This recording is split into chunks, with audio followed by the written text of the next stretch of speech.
সাহাবী আব্দুল্লাহ ইবনে হুযাফা রাদিয়াল্লাহু তাআলা আন, রোমদের সাথে মুসলমানদের যুদ্ধ।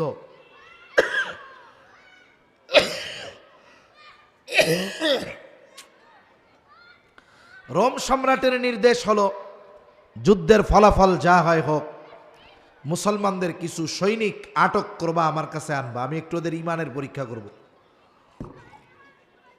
টিস্যু আছে, লাগবে না, ইমানের পরীক্ষা করব। একদল সৈন্য রোম সম্রাটের সৈন্যদের হাতে আটক হয়ে গেল। তাদেরকে বাদশার সামনে হাজির করা হলো। রাজ দরবারে বাদশাহ উপস্থিত, সকলে উপস্থিত। বাদশাহ এবার তাদেরকে জিজ্ঞাসা করতেছে, তোমাদের এই কাফেলার আমির কে, নেতা কে? যুবক দাঁড়িয়ে গেছে, বলে আমি হলাম এই কাফেলার আমির। নাম কি তোমার? বলে আমার নাম হলো আব্দুল্লাহ ইবনে হুযাফা। বাদশাহ আব্দুল্লাহ ইবনে হুযাফাকে বলে, আব্দুল্লাহ তুমি আমার কাছে আসো, আমার পাশে এসে বসো। সকলে অবাক। আমরা তো চিন্তা করতেছি বাদশাহ এখনই নির্দেশ দিবেন, যাও এদের সবাইকে শুলিতে চড়াও। কিন্তু বাদশাহ তার শত্রুকে তার পাশে নিয়ে বসাচ্ছেন, কারণটা কি? বাদশাহ তো আহলে কিতাব। বাদশাহ আব্দুল্লাহ ইবনে হুযাফাকে পাশে বসালেন। আব্দুল্লাহ ইবনে হুযাফাকে বলে, আব্দুল্লাহ আমি শত্রুর সাথে এমন আচরণ কখনো করি না, কিন্তু তুমি তরুণ যুবক, তোমাকে দেখবার পর তোমার প্রতি আমার একটা মায়া, মোহাব্বত, ভালোবাসা পয়দা হয়ে গেছে। আমি চাই তোমার সাথে আমার এই সম্পর্ক, ভালোবাসাটা দীর্ঘায়িত হোক। কিন্তু তোমার আর আমার মাঝে তো বাধা, কারণ তুমি মুসলমান, আমি খ্রিস্টান। ও আব্দুল্লাহ, তুমি যদি আমার কয়েকটা প্রস্তাব মেনে নাও, তুমিও বেঁচে থাকবে, আবার জাগতিক স্বাচ্ছন্দ্য সুখও লাভ করতে পারবা। বলে, আব্দুল্লাহ, এক নাম্বার, তোমাকে ইসলাম ধর্ম ছেড়ে খ্রিস্টান ধর্ম গ্রহণ করতে হবে। 2 নাম্বার, এই কারণে আমি তোমাকে মুক্ত করে দিব। শুধু তাই না, তোমার সাথী যারা আছে তাদেরকেও মুক্ত করে দেওয়া হবে।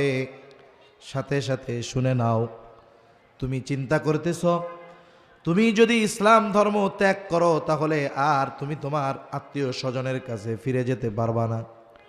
টেনশনের কোনো কারণ নাই। আমার ঘরে একজন সুন্দরী ষোড়শী যুবতী কন্যা আছে, আমি তার সাথে তোমার বিবাহ দিয়ে দিব। বিবাহের দিন আমার গোটা সাম্রাজ্যের অর্ধেক আমি তোমার নামে লিখে দিব। আমার মৃত্যুর পর ওসিয়ত থাকবে, আমার মৃত্যুর পর বাকি অর্ধেকের মালিকও তুমি হয়ে যাইবা। আব্দুল্লাহ, তুমি যদি আমার শর্ত মেনে নাও, বেঁচেও থাকবা, এগুলো পেয়ে যাবা। আব্দুল্লাহ ইবনে হুযাফাকে দুনিয়ার প্রস্তাব দেওয়া হচ্ছে, বিনিময়ে চাওয়া হচ্ছে তার ঈমান। আর সাহাবায়ে কেরামের কাছে সমগ্র দুনিয়ার সমস্ত কিছুর চাইতে ঈমানটা বেশি মহব্বতের এবং প্রিয় ছিল। এজন্য আল্লাহ তাআলার কাছেও আমাদের দোয়া করা দরকার, আল্লাহুম্মা হাব্বিব ইলাইনাল ঈমান। আল্লাহ, আপনি আমাদের কাছে, আমাদের নিকটে ঈমানকে প্রিয় বানায় দেন। আমাদের কাছে যেন আমাদের ঈমানটা সবচেয়ে প্রিয় হয়। ঈমানের জন্য যেন আমি সব কিছু ত্যাগ করতে পারি। ঈমানের প্রতি এমন মোহাব্বত আমার অন্তরে আপনি দিয়া দেন। এই দোয়া আল্লাহ তাআলার কাছে করা দরকার।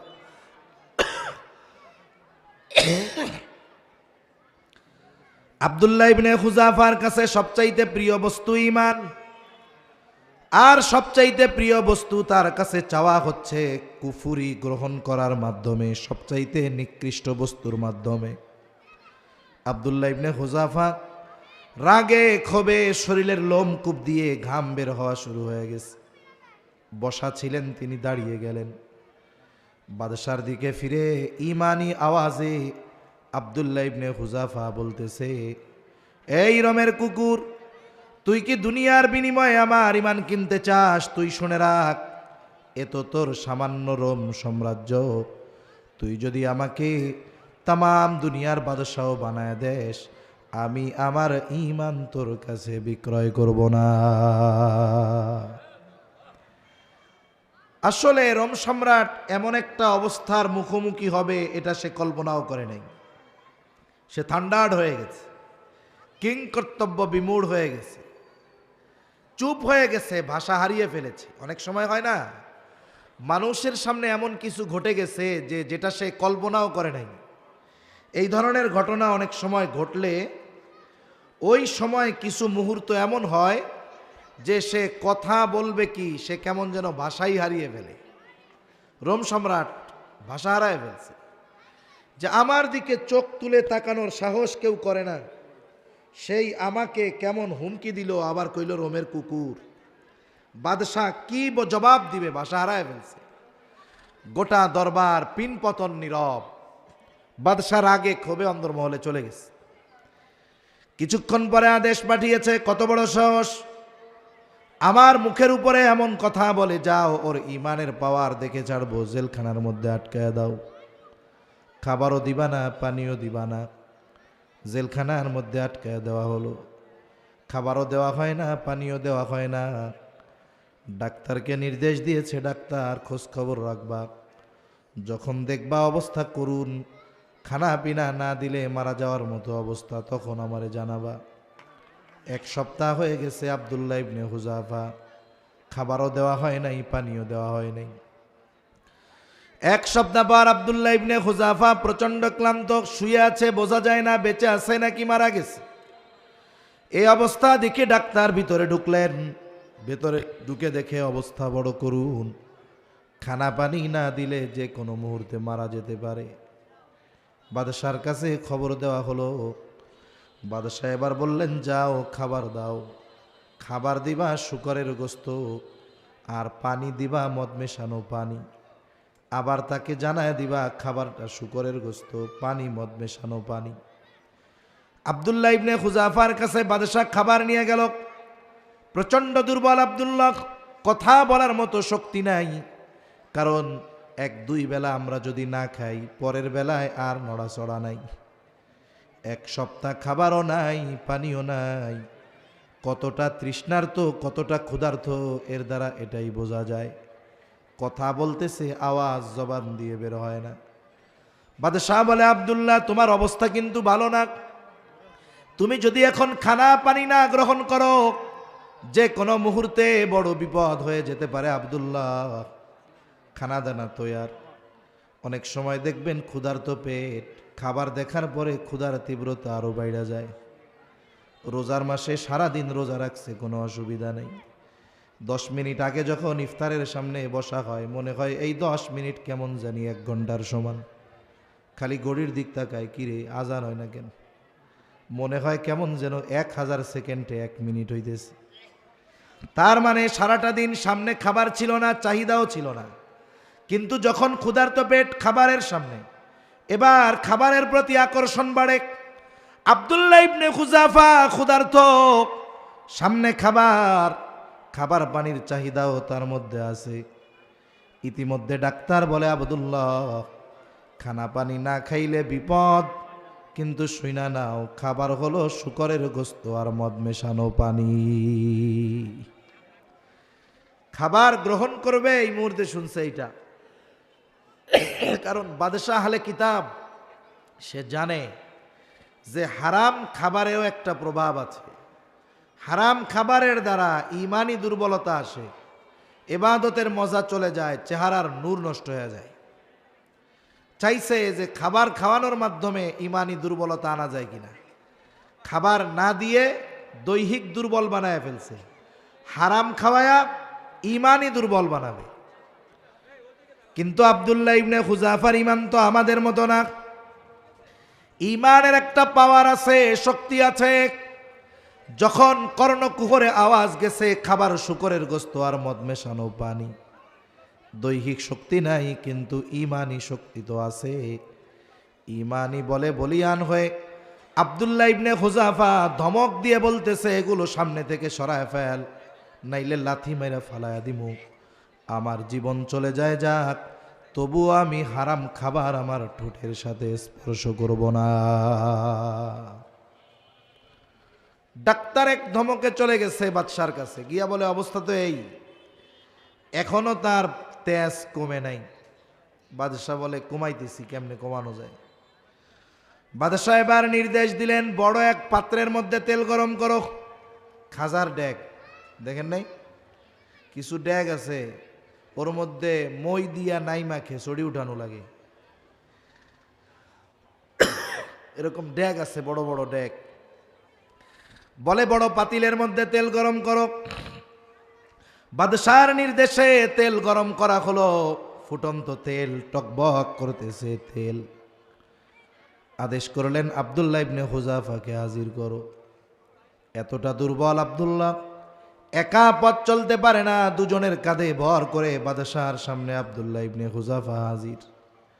ফুটন্ত তেল দেখায় বলে, আব্দুল্লাহ এখনো সময় আছে, আমার কথা মেনে নাও। যদি মানো তাহলে যেই প্রতিশ্রুতি তোমাকে দেওয়া হয়েছে সব পূরণ করা হবে। আর যদি আমার কথা মেনে না নাও আব্দুল্লাহ, তাহলে তোমাকে ওই ফুটন্ত তেলের মাঝে ফেলে দেওয়া হবে। ইমানের একটা অবস্থা আছে, একটা স্টেজ আছে, স্টেপ আছে। যখন পরীক্ষা কঠিন হয় কঠিন হয় কঠিন হয়, হইতে হইতে ওই স্টেপ বা স্টেজ যখন সে অতিক্রম করতে পারে, এরপরে পরীক্ষা যত কঠোর হয় ইমানি শক্তি তত বাড়তে থাকে। তখন ও আর মরার তোয়াক্কা করে না। তখন ওর জন্য কেমন মৃত্যুই কামনা হয়, যে শাহাদাতের মৃত্যু দরকার। আব্দুল্লাহ ইবনে হুযাফা ক্ষীণ কণ্ঠে বলে, বাদশাহ আমি জীবন দিতে তৈয়ার, তবু ঈমান ছাড়ব না। আব্দুল্লাহ ইবনে হুযাফার এই জবাব শুনে বাদশাহ আদেশ দাও, যাও জেলখানা থেকে একজন মুসলমান কয়েদি ধরে আনো। একজন যুবক, টকবগে যুবক কয়েদি ধরে আনা হলো। বাদশাহ নির্দেশ দিছে, যাও ওরে তেলের মধ্যে ফালায়া দাও। বাদশাহর আদেশে যখন ওই যুবকটাকে ফুটন্ত তেলের মধ্যে ফেলে দেওয়া হয়, সাথে সাথে কিমা ভাজার মতো হয়ে গেছে। শরীরের হাড্ডিগুলো মাংস থেকে আলাদা হয়ে গেছে। মুহূর্তের মধ্যে শাহাদাতের অমীয় সুধা পান করছে যুবক। এবার দেখেন, গত বৈষম্য বিরোধী আন্দোলনে অনেক ছাত্রর সাক্ষাৎকার দেখলাম, বলছে আমার পাশে একজনের বুলেট লাগছে, রক্ত বের হচ্ছে, মৃত্যু যন্ত্রণায় কাতরাচ্ছে। বলে আপনার কি তখন ভয় লাগে নাই? বলে না, বরং ওকে দেখার পর আমার যত ভয় ছিল মুহূর্তের মধ্যে দূর হয়ে গেছে। ওর ওই দৃশ্য দেখে আমি আরো জীবন দেওয়ার জন্য উদ্বুদ্ধ হয়ে গেছি। আব্দুল্লাহ ইবনে হুযাফা এই দৃশ্য দেখছে। বাদশাহ বলে, এই পরিণতি তোমারও হবে। আব্দুল্লাহ ইবনে হুযাফা বলে, বাদশাহ জীবন দিতে প্রস্তুত, তবু ঈমান দিব না। বাদশাহ এবার বলে, যাও ওরেও তেলের মধ্যে নিয়ে ফালায় দাও। দুইজন ধরে ধরে আব্দুল্লাহ ইবনে হুযাফাকে নিয়ে যায়। এতক্ষণ আব্দুল্লাহ ইবনে হুযাফা স্বাভাবিক, কিন্তু এখন কান্না শুরু করছে, চোখ দিয়া পানি পড়ে। ওই দুইটা মনে করছে আব্দুল্লাহ ইবনে হুযাফা হয়তো মরার ভয়ে কান্না করে। বাদশাহর কাছে বলে, বাদশাহ কান্না করতেছে, মনে হয় মরার ভয় হচ্ছে, জীবনের জন্য হয়তো মায়া লাগতেছে, এই জন্য মনে হয় কান্না করতেছে। বাদশাহ বলে, আব্দুল্লাহ কান্না করো কেন? মরার ভয় হয়?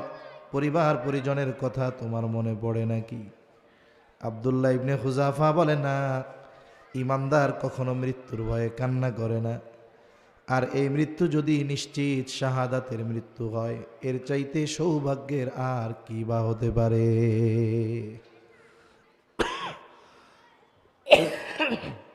কান্না করো কেন তাইলে? বলে, কান্না করি কারণ হলো আমার আল্লাহ আমাকে একটা জীবন দিছে। কয়টা জীবন? এক জীবন আমি একবার আল্লাহর জন্য কোরবান করতে পারবো। বলে, আমার তো মন চায় আমার আল্লাহ যদি আমাকে শত শত জীবন দিত, ওই শত শত জীবন আমি শত শতবার আল্লাহর জন্য কোরবান করতে পারতাম। শাহাদাতের মৃত্যু যাদের নসিব হয়, শহীদ, এদের আত্মা জান্নাতের সবুজ পাখির মধ্যে আল্লাহ ঢুকায় দেয়। ওরা উঠতে থাকে জান্নাতে, নাজ নেয়ামত ভোগ করে। হাদিসের মধ্যে আসছে, লম্বা হাদিসের মূল কথাটা কইতেছে। আল্লাহ জিজ্ঞাসা করে, কি চাও, কি মন চায়? আল্লাহ কিছুই মন চায় না, সব নেয়ামত তো আছে, একটা জিনিস মন চায়। কি মন চায়? বলে, আল্লাহ আবার যদি আপনি আমাদের দুনিয়ায় পাঠাইতেন, কাফের জালেমের বিরুদ্ধে জিহাদ করতাম, শহীদ হতাম, আবার পাঠাইতেন, জিহাদ করতাম, শহীদ হতাম, শুধু এটাই মন চায় আর অন্য কিছু মন চায় না। তাহলে শাহাদাতের মৃত্যু যাদের নসিব হয়, মরার পরেও আবার দুনিয়ায় আইসা মরতে মন চায়। তাইলে এই মৃত্যুর মধ্যে মজা কত, যে জান্নাতের নিয়ামত ভোগ করার পরেও বলে আল্লাহ মন চায় দুনিয়ায় এবার পাঠাইতেন, আবার যাইতাম, জিহাদ করতাম, শহীদ হতাম, এটাই মন চায়, আর কিছু মন চায় না। সুবহান। হয়তো বা হতে পারে সে সুযোগ অচিরেই হয়তো এই প্রজন্মের সামনে চলে আসতে পারে। বৈশ্বিক যে অবস্থা পরিলক্ষিত হচ্ছে, তাতে আমার মনে হয় একটা ক্ষেত্র তৈরি হচ্ছে, যেখানে সেই ঐতিহাসিক যুদ্ধের কথা নবীজি ১৫০০ বছর আগে বলে গিয়েছেন, মুশরিকদের সাথে ইমানদারদের যুদ্ধ, যেই যুদ্ধে এত পরিমাণ মুসলমান শহীদ হবে যে মুসলমানদের রক্তে মুসলমানদের টাকনু পর্যন্ত ভিজে যাবে। শুধু তাই না, বিপুল সংখ্যক মুসলমান শাহাদাত বরণ করবে। ওই যুদ্ধে মুসলমানেরা ৩ ভাগে বিভক্ত হয়ে যাবে। একদল যুদ্ধক্ষেত্র থেকে পলায়ন করবে। মনে রাখতে হবে, ওই যুদ্ধ ময়দান থেকে যারা পালাবে তাদের তাওবা আর কবুল হবে না, ওরা বেঈমান। আর এক গ্রুপ শাহাদাত বরণ করবে, আর এক গ্রুপ বিজয় অর্জন করবে। মনে রাখতে হবে, ইমানদার যখন প্রকৃত জেহাদের ময়দানে যায়, সে মরে গেলে হেরে যায় না, বরং মরণটাও তার চূড়ান্ত বিজয়ের অন্তর্ভুক্ত। ঠিক কিনা বলেন? এজন্য মানসিকভাবে এই প্রস্তুতি প্রত্যেকটা মুসলমানের থাকা দরকার। কারণ পৃথিবীর ইতিহাসে অনেক কিছু আমাদের অসম্ভব মনে হয়েছে, কিন্তু সময়ের পরিবর্তনে ওই অসম্ভবকেও বাস্তবতায় আমরা সামনে দেখতে পেয়েছি। এমন ঘটনা একটা দুইটা নয়, অহরহ অনেক ঘটনা আমার আপনার সামনে আছে। এজন্য আমরা হয়তো চিন্তা করতেছি ওটা কখন হবে, হবে কি হবে না, সেটা পরে, না হইলে না হোক, কিন্তু আমাদের নিজেদের ওইটার জন্য পূর্ণ প্রস্তুত থাকার দরকার আছে না নাই? ইমানের দাম যারা বুঝে, এরা পিছু হটবে না, মুনাফিকদের কাতারে তারা শামিল হবে না, তারা জীবন দিয়ে দিবে।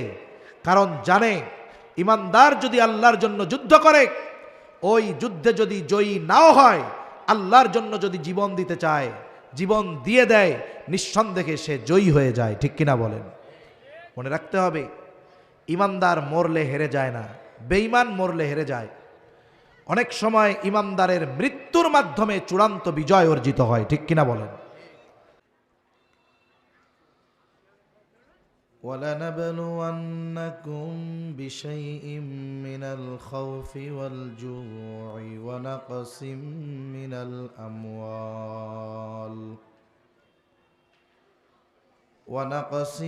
مِّنَ الْأَمْوَالِ وَالْأَنفُسِ وَالثَّمَرَاتِ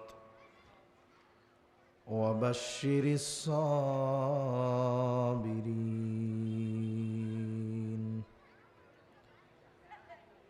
الذين إذا أصابتهم مصيبة قالوا إنا لله وإنا إليه راجعون. وقال رسول الله صلى الله عليه وسلم أشد الناس بلاء الأنبياء ثم الأمثال فالأمثال أو كما قال النبي صلى الله عليه وسلم صدق الله العلي العظيم وصدق رسوله النبي الكريم ونحن على ذلك من الشاهدين والشاكرين والحمد لله رب العالمين. سبحانك لا علم لنا إلا ما علمتنا إنك أنت العليم الحكيم اللهم صل على محمد وعلى آل محمد كما صليت على إبراهيم وعلى آل إبراهيم إنك حميد مجيد اللهم بارك على محمد وعلى آل محمد كما باركت على إبراهيم وعلى آل إبراهيم إنك حميد مجيد الحمد لله ঐতিহ্যবাহী ঢাকা জেলার অন্তর্গত সাভার গেরুয়া দারুল উলুম মাবিয়া ইসলামিয়া মাদ্রাসা অত্র মাদ্রাসায়ের হাফেজ ছাত্রদের দস্তরবন্দি উপলক্ষে 28তম বার্ষিক ওয়াজ মাহফিল। আজকের এই ওয়াজ মাহফিলের সম্মানিত শ্রদ্ধেয় সভাপতি, প্রধান অতিথি, বিশেষ অতিথিবৃন্দ সহ সম্মানিত শ্রদ্ধেয় উলামায়ে কেরাম, সামনে উপস্থিত মুরব্বিয়ানে কেরাম, সমবয়সী যুবক বন্ধু, স্নেহের ছোট ভাই, মাইকের আওয়াজ যত দূরে যায় নিজ নিজ স্থানে অবস্থানরতা সম্মানিতা শ্রদ্ধা মা ও বোন, দয়াময় আল্লাহ রাব্বুল আলামিনের দরবারে অগণিত শুকর যে মহান মালিক হায়াতে বরকত দিয়ে সুস্থ রেখে তার মহান হুকুম মাগরিবের নামাজের পর হাজারো মানুষের মধ্য থেকে যাচাই বাছাই করে হাদিসের ভাষায় এ জান্নাতের বাগানে বসার জন্য আমাদের যাদের মনোনীত করেছেন, যেই মহান মানিব এখানে আসার, বসার, বলার, শ্রবণ করবার তৌফিক দান করলেন, সে মহান মানিবকে খুশি করার জন্য মোহাব্বতের সাথে জবান খুলে অন্তর থেকে একবার কালিমাতুশ শুকর পাঠ করি আলহামদুলিল্লাহ। অগণিত দুরুদ ও সালাম সৈয়দুল আম্বিয়া, আশরাফুল আম্বিয়া, খাতামুল আম্বিয়া, ইমামুল মুরসালিন, রহমাতুল লিল আলামিন মুহাম্মাদুর রাসূলুল্লাহ সাল্লাল্লাহু আলাইহি ওয়াসাল্লামের উপর। আমি আপনাদের খেদমতে পবিত্র কোরআনুল কারীমের সর্ববৃহৎ সূরা বাকারা থেকে কয়েকটা আয়াত ও রাসূল আকরাম সাল্লাল্লাহু আলাইহি ওয়াসাল্লামের অগণিত হাদিস থেকে একটা হাদিস পাঠ করেছি। আল্লাহ তাআলার কাছে তৌফিক চাই, আল্লাহ তাআলা আমাকে আপনাদের খেদমতে কিছু কথা বলার তৌফিক দেন, যে কথাগুলো আমাদের সবার দুনিয়া এবং আখিরাতের জন্য কল্যাণকর হয়। সকলে জবান খুলে বলি আমিন। সম্মানিত উপস্থিতি, আমরা যে সময়টাতে এখানে বসেছি এটা খুবই গুরুত্বপূর্ণ একটা সময়। যদিও দ্বীনি মাহফিলগুলাতে অতি প্রসিদ্ধ কোনো আলোচক না হলে মানুষজন মাগরিবের পরে সাধারণত নিজেদের কর্মব্যস্ততাকে রেখে দ্বীনি মাহফিলে এসে বসে না। সেজন্য মাগরিবের পরে মানুষ আসার ক্ষেত্রে মাহফিলের তাৎপর্যের চাইতে ব্যক্তির তাৎপর্য বেশি কাজ করে। এটা আমাদের জন্য সার্বিক দৃষ্টিকোণ থেকে বড় খারাপ একটা বিষয়, কারণ দ্বীনি মাহফিলগুলোর আজমত আমাদের কাছে ব্যক্তির আজমতের চাইতে কম। অথচ দ্বীনি মজলিসের ব্যাপারে রাসূল আকরাম সাল্লাল্লাহু আলাইহি ওয়াসাল্লামের কথা হলো, যদি দুই ধরনের মজলিস হয়, একটা হলো যে আল্লাহ তাআলার কাছে রোনাজারি করতেছে, মাফ চাইতেছে, জান্নাত চায়, জাহান্নাম চায়, এই ধরনের মজলিস। আর একটা হলো দ্বীনি আলোচনার মজলিস। নবীজি সাল্লাল্লাহু আলাইহি ওয়াসাল্লাম যেই মজলিসে দ্বীনি আলোচনা হয় এই মজলিসকে উত্তম মজলিস বলে অভিহিত করেছেন। তাহলে আমরা যারা ব্যস্ততাকে উপেক্ষা করে আসতে পেরেছি, আসতেছি, এটা আমাদের জন্য আল্লাহ তাআলার পক্ষ থেকে বড় দয়া, নাইলে ব্যস্ততা উপেক্ষা করে আসা কঠিনই ছিল। তা আমি আর অন্য দিকে কোনো কথা না বলে মূল আলোচনার দিকে যাব ইনশাআল্লাহ। সম্মানিত উপস্থিতি, এ দুনিয়াতে আল্লাহ তাআলা আমাদেরকে পাঠিয়েছেন অজস্র অগণিত নেয়ামত দিয়ে। আল্লাহ প্রদত্ত অজস্র অগণিত দামি নেয়ামতের মধ্যে অন্যতম দামি নেয়ামত যে আল্লাহ তাআলা আমাদেরকে ঈমানের মতো দৌলত দান করেছেন। আমরা যারা এখানে আছি আমরা ঈমানদার। ঈমান কোনো দাবির বিষয় নয়। অনেক মানুষ আছে দাবি করে যে আমি ঈমানদার, কিন্তু তার মধ্যে যদি ঈমানদারের বৈশিষ্ট্য না থাকে, বাস্তবিক অর্থে তাকে ঈমানদার বলা যাবে না।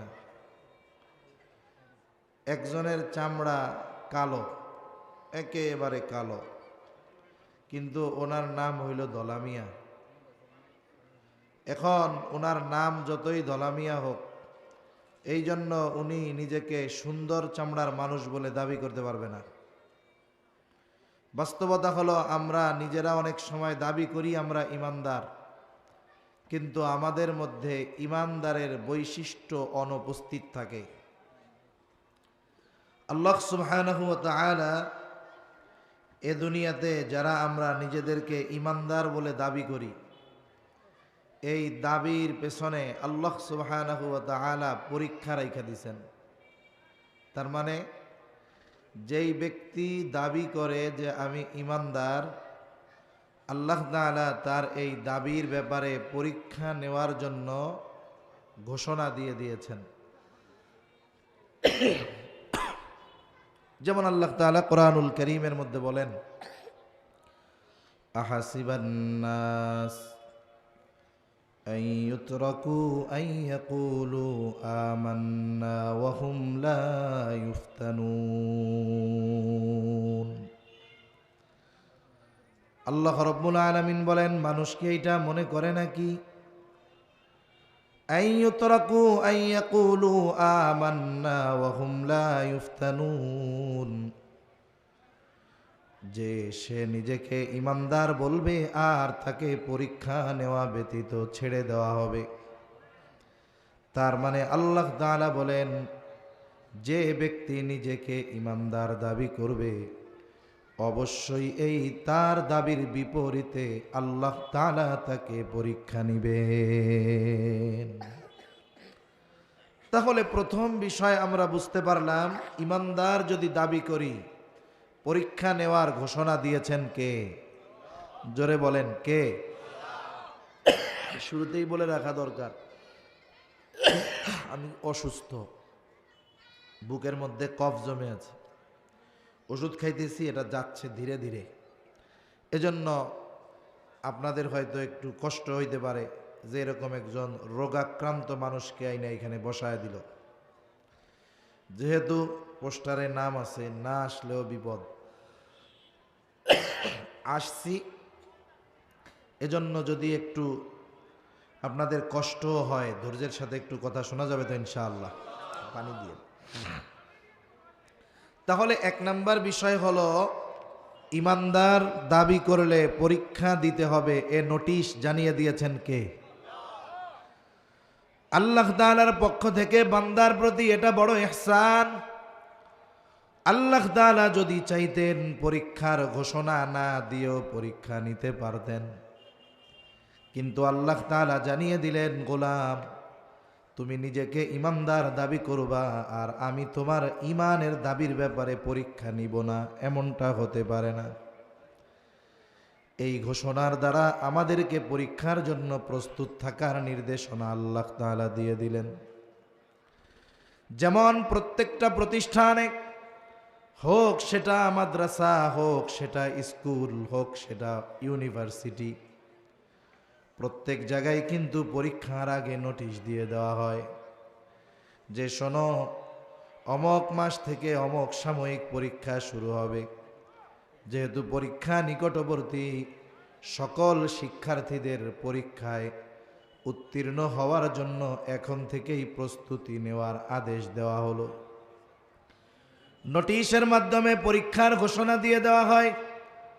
আল্লাহ তাআলা ও বান্দাকে নোটিশ দিয়ে দিলেন, ইমানদার তুমি তো দাবি করতেছো ইমানদার, তাহলে তোমাকে কিন্তু ইমানের দাবির ব্যাপারে পরীক্ষা দেওয়া লাগবে। আবার যখন পরীক্ষার সময়টা ঘনিয়ে আসে, বলে যে যেই সাবজেক্টে দক্ষ শিক্ষক, ছাত্ররা ওই ওস্তাদের কাছে ওই বিষয়ের কিতাব নিয়ে বই নিয়ে ওস্তাদের কাছে গিয়ে বলে, ওস্তাদ বইয়ের মধ্যে তো হাজার হাজার প্রশ্ন, সব প্রশ্নগুলো তো আয়ত্তে আনা সম্ভব নয়, আপনি আমাদের গুরুত্বপূর্ণ কিছু প্রশ্ন দাগায়া দেন, যেইগুলা আমরা যদি আয়ত্তে আনি তাহলে পরীক্ষার হলে অকৃতকার্য হব না। এইবার ওস্তাদ তার অভিজ্ঞতার আলোকে হাজারো প্রশ্নের মধ্য থেকে শতাধিক প্রশ্ন বা 100 প্রশ্ন দাগায়া দেয়। এইবার ছাত্রকে বলে দেয়, যাও এই 100 প্রশ্ন যদি যথাযথভাবে আয়ত্তে আনতে পারো, আশা করা যায় পরীক্ষার হলে তুমি গোল্ডেনে প্লাস পেয়ে যাইবা। এইটাকে সাধারণ ভাষায় বলে সাজেশন।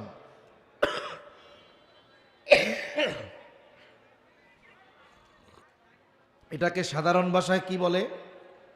সাজেশন বলে। আল্লাহ তাআলা বান্দাকে পরীক্ষা নেওয়ার ঘোষণা দেওয়ার সাথে সাথে সাজেশন দিয়ে দিয়েছে। সুবহানাল্লাহ বলে। আমি যে আয়াতগুলো আপনাদের খেদমতে তিলাওয়াত করেছি, উক্ত আয়াতগুলোর মধ্যে আল্লাহ তাআলা মূলত পরীক্ষার বিষয়াবলী আমাদেরকে জানিয়ে দিয়েছেন, যাতে করে বান্দা পরীক্ষার জন্য আগের থেকেই প্রস্তুতি নিতে পারে।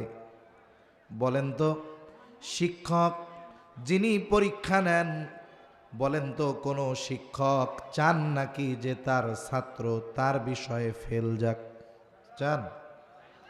বরং যদি পরীক্ষায় ওই সাবজেক্টে সে গোল্ডেন এ প্লাস পেয়ে যায়, বলে ওস্তাদ মিটিংয়ের মধ্যে অন্যান্য শিক্ষকদের সামনে গর্ব করে বলে, দেখছেন কত ভালো কইরা পড়াইছি, আমার সাবজেক্টে সবাই গোল্ডেন এ প্লাস পেয়ে গেছে। আল্লাহ তাআলাও পরীক্ষা নেন ঠিক, কিন্তু চান না তার কোনো বান্দা তার নেওয়া পরীক্ষায় ফেল যাক। সুবহানাল্লাহ। পরীক্ষা তিনি নেন, কিন্তু চান না বান্দা পরীক্ষায় ফেল যাক। এই জন্য আল্লাহ তাআলা আগে সাজেশন দিয়ে দিলেন, বান্দা কোন কোন বিষয়ের প্রস্তুতি তুমি নিবা। আল্লাহ তাআলা বলেন, وَلَنَبْلُوَنَّكُمْ بِشَيْءٍ مِّنَ الْخَوْفِ وَالْجُوعِ وَنَقْصٍ مِّنَ الْأَمْوَالِ وَالْأَنفُسِ وَالثَّمَرَاتِ। এই আয়াতে আল্লাহ তাআলা 5টি বিষয়ের পরীক্ষার কথা বলেছেন। কয়টি বিষয়? 5টি বিষয়। তাহলে প্রথম বিষয় হলো, ইমানদার যারা তাদের পরীক্ষা হবে, এটা দুনিয়ায় যে পরীক্ষা নিবে এটা সুনিশ্চিত, কোনো সন্দেহ নাই। তাহলে যেই পরীক্ষা সুনিশ্চিত,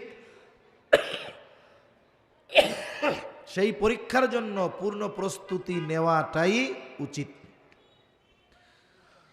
আল্লাহ তাআলা পরীক্ষার বিষয়গুলো জানায় দিয়ে বলেন, ওয়ালানাবলুওয়ান্নাকুম, 2টা তাকিদ যোগ করে আল্লাহ তাআলা বলেন, আমি অবশ্যই অবশ্যই তোমাদের পরীক্ষা নিব। পরীক্ষাগুলো কোন কোন বিষয়ের হবে? আল্লাহ তাআলা এই আয়াতে 5টি বিষয়ের কথা উল্লেখ করেছেন। মুফাসসিরিনে কেরাম বলেন, আল্লাহ তাআলা যদি চান কারো 5 বিষয়ের পরীক্ষা নিবেন, আল্লাহ নিতে পারেন। আল্লাহ তাআলা যদি চান কারো 4 বিষয়ের পরীক্ষা নিবেন, আল্লাহ নিতে পারেন। কিন্তু পরীক্ষা আল্লাহ নিবেন এ ব্যাপারে কোনো সন্দেহ নাই।